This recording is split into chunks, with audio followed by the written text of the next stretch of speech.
petite enveloppe. Je commence alors.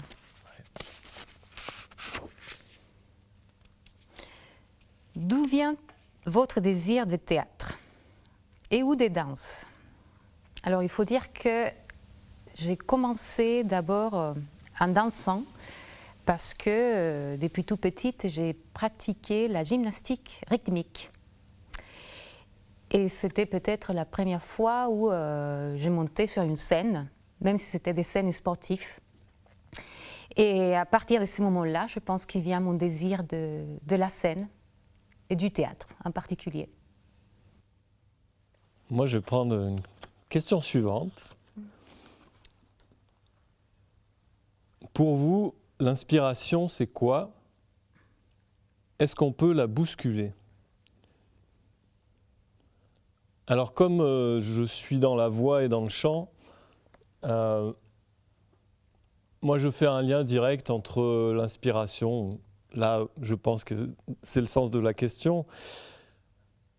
L'inspiration créative, moi, je fais le lien direct avec l'inspiration au sens respiratoire, c'est-à-dire voilà, ce temps qu'on se donne, qui peut être très court, qu'on n'aperçoit même pas, mais qui peut être aussi plus étiré,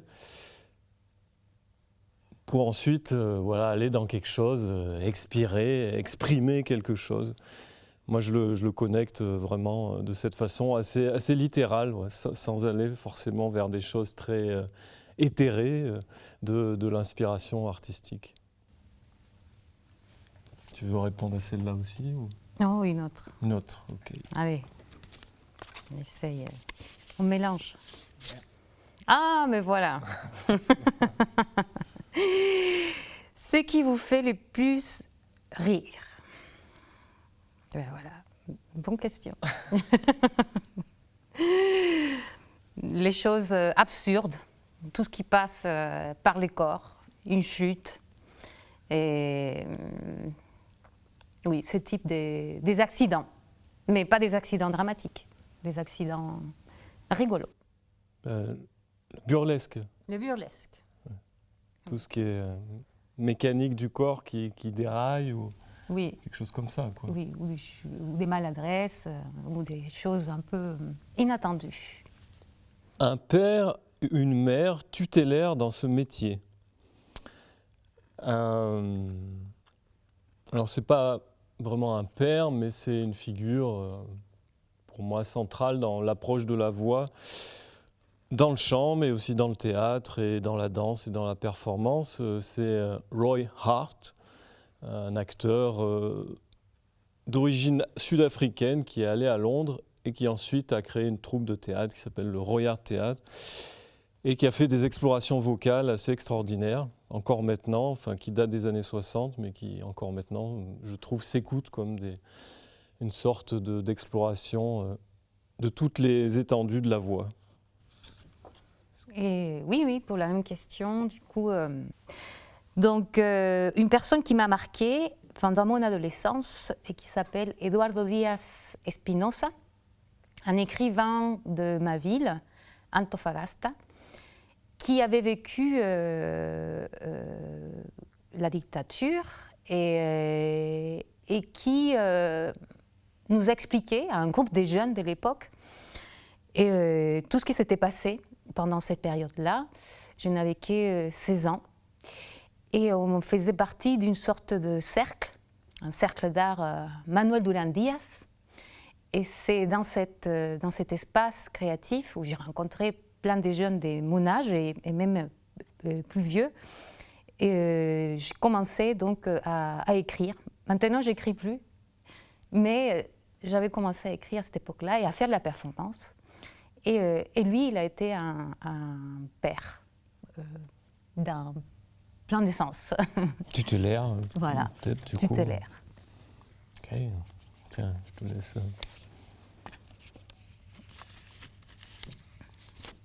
Alors, votre première fois au théâtre et ou sur un plateau de danse en tant que spectateur et en tant qu'artiste? Vas-y. Ma première fois au théâtre, c'était très tard. Et j'avais peut-être j'avais peut-être 14 ans.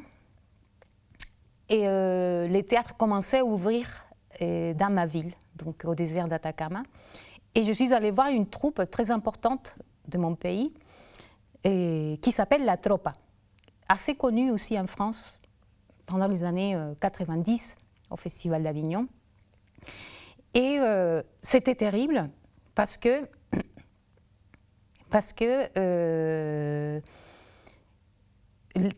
on était plusieurs lycées dans la même salle et quand la lumière s'est éteinte, tout le monde a commencé à crier, comme si on avait 6 ans.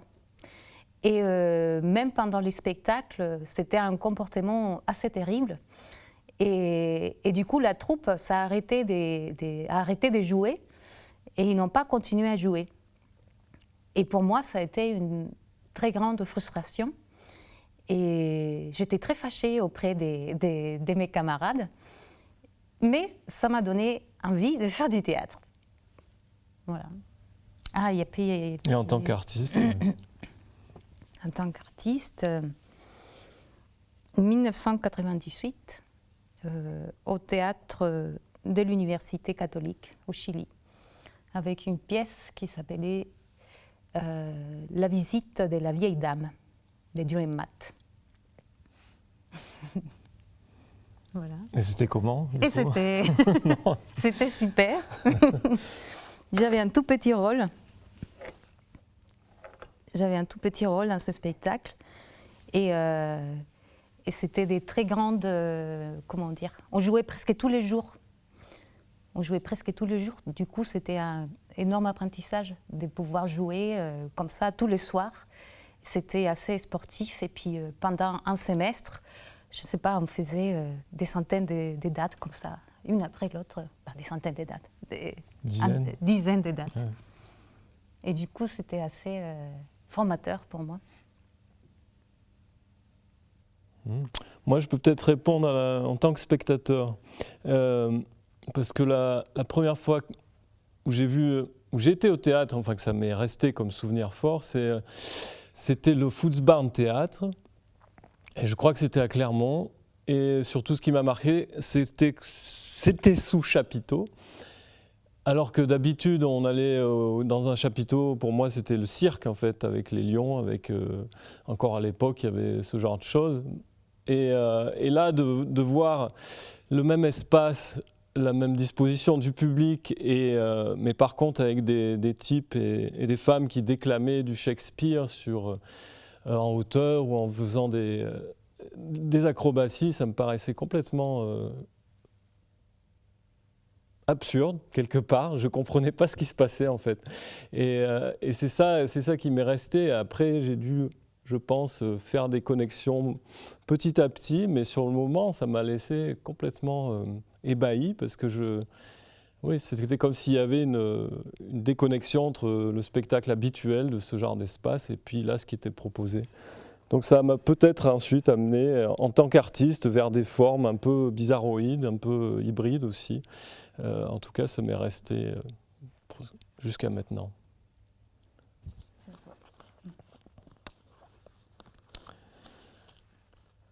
L'autre métier dont vous vous sentez le plus proche, alors c'est pas vraiment c'est un métier, mais ça l'est pas pour moi, mais c'est peut-être ça le sera un jour, je sais pas, celui d'écrivain. C'est vraiment ce que je fais le plus à côté du métier de chanteur, vocaliste, prof de voix et aussi lecteur à voix haute. Donc c'est travail d'écriture au sens le plus large qui peut toucher des choses comme la poésie ou des choses comme l'essai de réflexion. Et donc c'est un métier qui est un non-métier, mais c'est peut-être aussi ça qui m'attire là-dedans. Pour moi, c'est l'enseignement, la transmission. Quel sens donnez-vous à votre métier? Vous engage-t-il au-delà du plateau? Tu veux commencer? Vas-y. Non, c'est pas Ben là, tout à l'heure, je parlais d'inspiration, et là, du coup, j'essaie de respirer justement pour pas que ça sonne trop, peut-être trop abstrait, quoi. Et du coup, moi, je ferai le lien là aussi, de façon peut-être un peu triviale, mais avec un besoin de respiration de la vie sociale. Une sorte de moment dans la vie sociale où il y a une respiration qui est proposée, pas simplement juste un bol d'air ou un appel d'air ou un moment d'évasion, mais un moment où on se propose de respirer avec un rythme différent et du coup d'arriver aussi bien d'un côté à détendre des choses qui sont extrêmement serrées, tendues, dont on n'arrive pas à démêler ou dénouer les choses quand on est en prise avec ça dans le quotidien, mais que aussi dans le sens de hâter ou de précipiter des rythmes qui vont faire toucher des énergies ou des sensations que là aussi on ne toucherait pas dans le quotidien, parce que si bien on est pris par des rythmes stressants, des choses qui peuvent être toujours dans l'urgence, finalement on ne se permet pas forcément non plus d'aller vers cette hâte, cette aspiration un peu angoissée et en même temps jubilatoire que le corps, de sentir le corps animé par des rythmes un peu fous, un peu délirants, quoi. Donc voilà, dans un sens comme dans l'autre, quelque chose qui permet de retrouver un peu de pause et dans les deux sens du mot, et aussi d'aller toucher des énergies extrêmement vives, voire de la fureur ou de la folie, mais avec les garde-fous, des strapontins qui servent de garde-fous pour ça.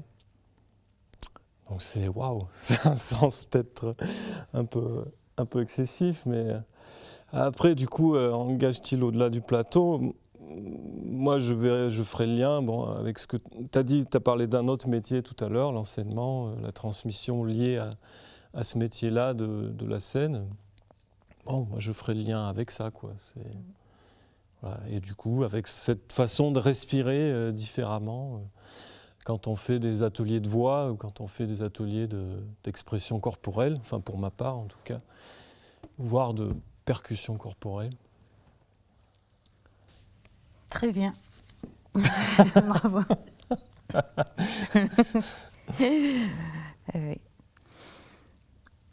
Oui, quel sens? Ouais, c'est une question qui peut être très vaste qu'on peut la répondre.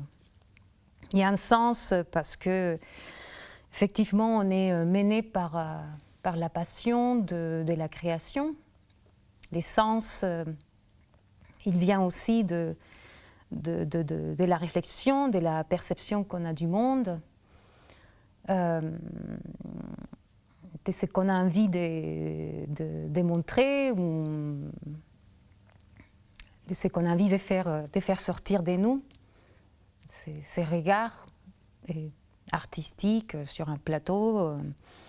Donc il y a un sens, forcément, parce qu'on réfléchit, on cherche à nous, et on cherche ailleurs aussi, qu'est-ce qu'on a envie de dire. Donc c'est lié au monde, c'est lié à la vie, ou la société dans laquelle on vit. Et après, comme dit Julien, il y a cette notion du temps, de la création, de l'espace que ça prend dans nos vies quotidiennes, de ce temps nécessaire de l'inspiration. Ce n'est pas qu'un temps de production, c'est un temps pour moi, parfois presque méditatif. Même si je suis quelqu'un qui va souvent vers l'action, il y a un temps de pause nécessaire pour pouvoir concevoir un spectacle ou un texte, ou faire naître une réflexion Et tout ce temps qu'on avait besoin pour créer prend encore plus du sens parce qu'on cherche aussi des personnes qui nous soutiennent. Et donc, c'est tout un tissage qu'on crée. Et il y a des liens qui se créent avec d'autres artistes, mais d'autres personnes qui sont là pour nous soutenir, pour nous apporter des idées. Et du coup, peut-être que tous ces moments de rencontre, et dans plein d'autres fois aussi des voyages créatifs, des voyages des recherches, des quêtes, et ben, tout ça vient aussi donner sens et apporter autre chose à nos vies, mais parfois aussi nous invite à nous engager auprès d'autres personnes ou auprès d'autres groupes, parce que les thématiques dont on parle, c'est des thématiques fortes. Le texte qui ne vous quitte jamais. Donc, livre de chevet, par exemple. Bah, toi, t'en as tellement que... Bah oui, mais justement, un livre de chevet, c'est un seul. Moi, j'en ai plein, mais le texte qui ne vous quitte jamais. Moi, j'ai un poème que j'aime beaucoup, que j'ai en mémoire. Parce que pour moi, ça, entre autres, ça évoque le métier, enfin ce métier qui est aussi une sorte de non-métier pour moi, c'est-à-dire où ça veut dire qu'à des moments on a lâché ou on a laissé de côté plein d'autres métiers, notamment, là je parle vis-à-vis des parents par exemple, qui auraient pu avoir des attentes, ou de l'entourage, ou de la société qui peut avoir des attentes de ce qu'est un métier. Et moi j'ai senti que j'étais en déviation complète par rapport à ça. Donc, peut-être je peux le réciter un petit peu, je sais pas. Vas-y. Le début. Dès le second dévalement, je débauche Sisyphe, je lui dis « Pose ta pierre et va ». Sans résistance, il pose sa pierre et va s'étendre sous les figues. Par ses yeux qui se ferment, je vois le monde. Il est presque beau, presque vrai, depuis que j'ai cassé l'outil, depuis que j'ai ri dans l'esclave aux éclats, et depuis que mes troupes mentales, sur ordre d'un décapitaine, une à une, renoncent à l'assaut. Donc c'est de Cédric Demangeot. Et cette image du Sisyphe qui va poser sa pierre, arrête de faire tes montées, tes descentes perpétuelles de pauvre Sisyphe. Ce décapitaine, c'est-à-dire comme si on coupait la tête d'un capitaine, et on ne reconnaît plus de chef, on laisse l'esclave aux éclats, on le laisse. Voilà, il y a pour moi quelque chose de lâcher, en fait, de lâcher prise avec des attentes, avec des obligations. Pas forcément pour faire n'importe quoi, mais en tout cas pour se départir. Alors là aussi peut-être d'histoire de rythme, je parlais de respiration, mais c'est un peu mon obsession là tout de suite, des rapports au rythme. Oui, c'est un texte qui me reste. Il y en a d'autres poèmes, bien sûr, d'autres textes, mais celui-là, c'est celui qui m'est venu tout de suite, quoi. Il y a quelque chose d'affirmer que c'est un métier, ça me paraît important, parce qu'il y a souvent aussi le regard social qui va penser que c'est pas vraiment un métier, qu'on ne travaille pas vraiment, qu'on n'est pas pris tous les jours par ça. Mais moi, j'ai besoin aussi de sentir qu'il y a ce pas de côté qui est fait constamment, quoi, dans ce métier-là par rapport à d'autres types d'obligations ou de contraintes ou de rythme, encore une fois. Voilà. Il n'y a plus de questions. Mais il n'y a plus de questions. Ok.